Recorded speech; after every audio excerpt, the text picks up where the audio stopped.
नागपूर जिल्ह्यातील नागबीळ ते नागपूर राष्ट्रीय महामार्गावर काल सकाळी 7 वाजताच्या दरम्यान कामावर घेऊन जाणाऱ्या मजुरांच्या गाडीला ट्रकने धडक दिली।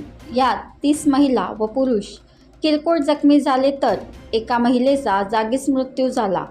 नागबीडवरून उमरेडकडे सोयाबीन कटाई करणारे मजूर MH34 BG 1720 क्रमांकाच्या मालवाहू गाडीने जात असताना समोरून येणाऱ्या ट्रकने धडक दिल्याने मजुरांची गाडी पलटी झाली।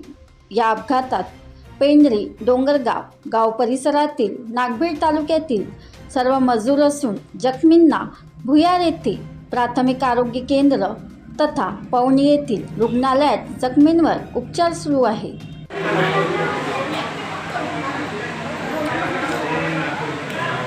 तुम्हाला इंजेक्शन घ्यायचं आहे पक्का लागू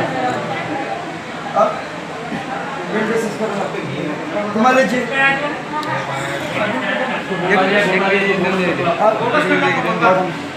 एवढे काय नाही का?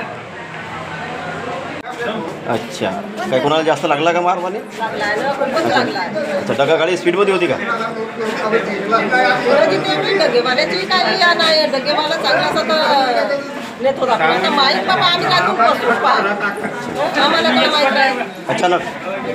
अचानक उलटी झाली।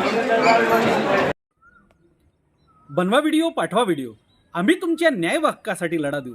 ताज्या बातम्या व घडामोडींसाठी पाहत राहा फक्त महाराष्ट्र लाईव्ह न्यूज। आजच आमच्या चॅनलला सबस्क्राईब करा, शेअर करा, कमेंट करा आणि हो, बेल आयकॉन दबायला विसरू नका। जय महाराष्ट्र।